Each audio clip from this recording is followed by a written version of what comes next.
Hey, welcome. We're here to talk today about the social media dilemma. Can I fly for money? Now, this is dealing with mainly recreational pilots and how they get into trouble. So, our timeline today is going to be we're going to learn about what is social media, and then we're going to learn about the section 44809, which is the recreational rules, some scenarios that get recreational pilots into trouble, and then we're going to look at the options and solutions. And then I'm going to ask a series of questions that I'm going to answer so that you can see how it applies to recreational pilots. So please like and share and subscribe to our YouTube channel. Drone Education Services has got a wealth of material that we're about to be that's in the process of being developed right now, and we cannot wait to share it with you. So what is social media? Well, social media are interactive platforms that help users to create and share information, ideas, career interests, etc. Just about anything you can think of.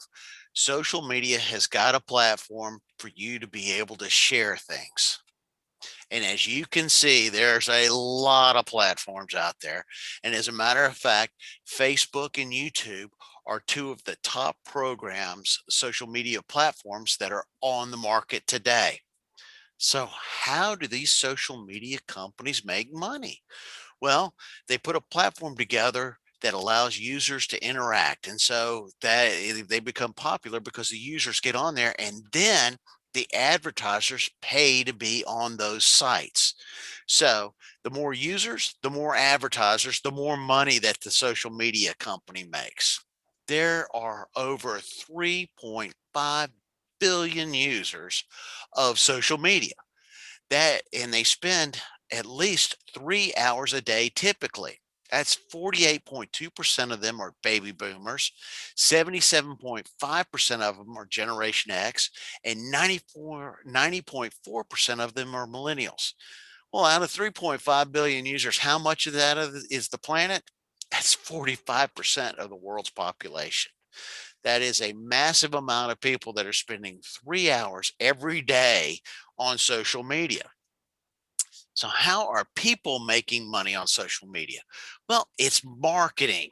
They're either driving people to their websites, they're doing endorsement deals for products, or they're doing collaborations where they're working with a product to advertise it. So, there's a lot of ways that people can make money on the internet. And for recreational pilots, there's a lot of ways that they can get into trouble. So, why are we talking about drones? Well, because drones have got access to hard to reach places and they're fairly easy to use, which means that you can get a different perspective from up above that you can't get in ground based photographs. That means for a pilot, they can develop a lot of content and show more of a property. And the cost is relatively cheap when you look at the equipment. Once you've got the equipment, then you've got the ability to get up there. And so, safety. No longer you have to climb up to rooftops or hang on the edge of a cliff or go through that waterway. You can actually get a drone into the sky and grab that great content that you can premiere on the internet. So, posting videos. Well, social media platforms make money, always make money because, that's what they're in the business to do. The more users they have, the more advertisers they get. But what about the recreational pilot? Section 44809, Chapter 447, Title 49 of the United States Code has an exception for limited recreational operations of unmanned vehicles. And there are 8 provisions that provide qualifications and restrictions for recreational drone flight. Now, what does that mean? It means as long as you are a recreational pilot and you're adhering to those 8 provisions, you're doing it recreationally. So let's see what those provisions are. Well, the first provision is that the aircraft is strictly flown for recreational purposes. That means that the intent of the flight when you start is for recreational, and in the middle of the flight, it's recreational. You don't change it and go, wow, there's something really cool to film and I'm going to make some money off that. No, you're flying for recreational. And the aircraft is operated in accordance with or within the programming of a community-based organization set of safety guidelines that are developed in coordination with the FAA. Well, a community-based organization is something like AMA, where they've got pre-approved fields that you can fly drones in. They've got a set of community-based guidelines, which are very similar to the recreational rules that have been posted by the FAA, but they go under the CBO. Now, the aircraft is flown within visual line of sight of the person operating the aircraft or visual observer co-located in direct communication with the operator. That means that when the drone is in the sky, there's always somebody who's got a visual observation of it in that three-dimensional space. Why? Because a lot can happen in that three-dimensional space. Now, some operators try to fly by using the camera's view out of the front of the drone, but that gives you a limited amount of view out of it, and that it doesn't comply with the rules and regulations. And also, a little pointer here, I don't wear a headset that covers both ears when I'm flying because I fly in a lot of urban environments. I like to have one ear open because there might be helicopters. And I can tell you this, I'll hear the rotor blades of a helicopter way sooner than I'll see a helicopter in most urban environments. So the aircraft is operated in a manner that doesn't interfere or gives way to manned aircraft.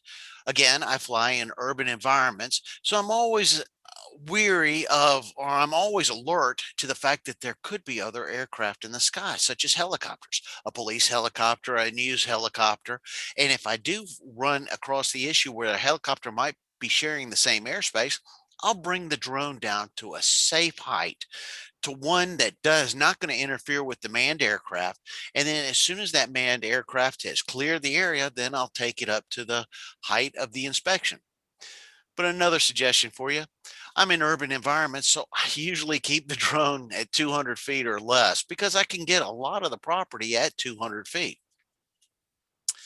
In Class B, Class C, Class D, or within the lateral boundaries of the surface area of Class C airspace designated by an airport, the operator obtains authorization from the administrator or designee before operating and complies with all airspace restrictions and prohibitions. What does that mean? You have permission to fly, and you're going to need permission, which is authorization to be in that airspace. So recreational users, if they're going to be able to fly in that space, is usually going to have to be through a community-based organization. And in the future, it's going to be called a FRIA, which is a FAA identified area where you can fly drones. In Class G airspace, the aircraft is flown from the surface to not more than 400 feet above ground level and complies with all airspace restrictions and prohibitions. So, Class G airspace you can fly in as long as you don't fly over 400 feet. The operator has passed an aeronautical knowledge and safety test described in subsection G and maintains proof of the passage to be made available to the administrator or law enforcement officer upon request. So, what does that mean? Well, the knowledge test is been developed, and now the FAA is looking for test administrators. And once they have enough test administrators, there's going to be a knowledge test for recreational pilots. And once you pass that exam, you're going to be given a certificate that you're going to need to keep so that if anybody asks you, are you current or do you have your certificate, you can show it to the proper authorities if requested. Then your aircraft must be registered and marked in accordance with Chapter 441 of this title, and proof of registration is made available to the administrator or law enforcement upon request. What does that mean? That means not only have you marked the outside of your drone with your registration number, but you also have a copy of the current registration number certificate in your wallet or on your possession so that you can hand it to the administrator or the law enforcement officer upon request. So, we're talking about two different types of flights, recreational and commercial. And that means, are you flying for fame, which is recreational, or are you flying for fortune? Whereas if you're making money or you're making money for somebody else, you're actually making money, which is a commercial operation. So flying for fun, which is section 44809, means you have no intention to earn money or aid in business, your business or somebody else's business. And a part 107 means you're flying for money. So let's go through some scenarios. Now, the first scenario that a recreational pilot can get into trouble with is ignorance. That is, they just don't know the rules, or they've been listening to the wrong reports on the internet that have told them that they can fly. And one of the biggest mistakes that people are making is with this mini Mavic, because the weight requirements for registration are 250 grams to 25 kilograms. Now, what does that mean? That means if you fall between 0.55 pounds to 55 pounds, the drone needs to be registered. Well, DJI got clever and they built a drone that weighed 249 grams, which is lower than the rate to be registered. And where some people have gotten into trouble is they don't think the drone needs to be registered. So they don't think there's any way that this drone could be part of commercial use. And so they don't register it. And then they start posting videos on the internet to make money. And that constitutes a commercial use. So let me put it point blank to you that regardless of the weight, the drone needs to be registered if it is being used for commercial use. So ignorance is not a good defense in that regards. The second scenario is doing uh, footage for a favor or a favor for footage. So you find something really cool and unique to film, and you feel like giving back because that's the way people do things. It's like you give me something, I give you something. Well, this has gotten a lot of recreational pilots into trouble because what they're doing is that they're saying, hey, I'll fly this property for you or this building or whatever, and I'm going to post it on the internet. And because I'm doing a favor to you, I'm going to put your logo on there. Now, this was my previous company, Drone Noir, before I changed the name to Drone Education Services. Now, I did have a Part 107 when I flew it, but I just wanted to show and demonstrate how easily you could get into trouble because I gave this footage to Bobby Jones Golf Course. Now you've got scenario number three, and that's the viral video. Remember that guy that was riding down the street on his skateboard and he was drinking a cranberry juice and he was mouth sinking to Dreams by Fleetwood Mac? Well, that guy became an overnight sensation. And that is one of the things that scares a lot of people because a viral video can just all of a sudden you're doing it for fame and now people are paying you. That guy driving the truck actually got a truck filled with cranberry juice because of the free advertisement. And Fleetwood Mac was pretty pleased too. Now, I haven't had a video go viral, but I've had situations where I thought were pretty interesting by like being in this flock of birds all of a sudden. So, a viral video can actually take a recreational pilot from making no money to making a ton of money overnight. Then finally, we have scenario number four.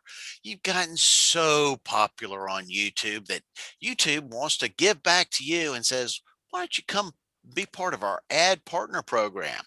So we're going to be making dollars and we're going to give you pennies. Now, it seems like, a pretty cool thing, but even making a penny is making money, and that is a commercial use. Now, none of my videos have gotten popular enough to be part of the ad sharing program. But if you become somebody popular enough on YouTube and become part of the ad sharing program, well, then you can start making money as a social media influencer. And it's going to open up some of those other marketing opportunities.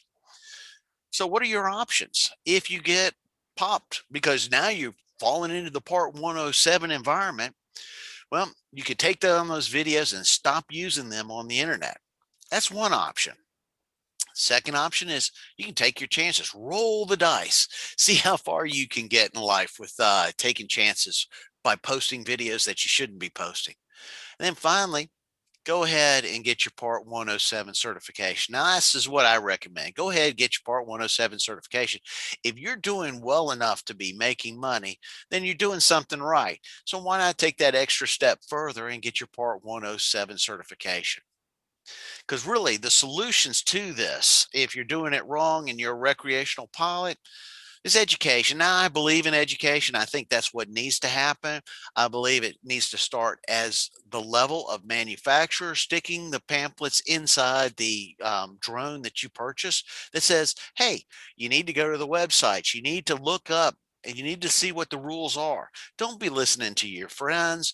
Don't be looking at some of these YouTube channels that people are doing it wrong, because some of the coolest things that you see on the internet are things that people are actually doing wrong. And honestly, what do you want? Do you want to get warned? Do you want to be fined?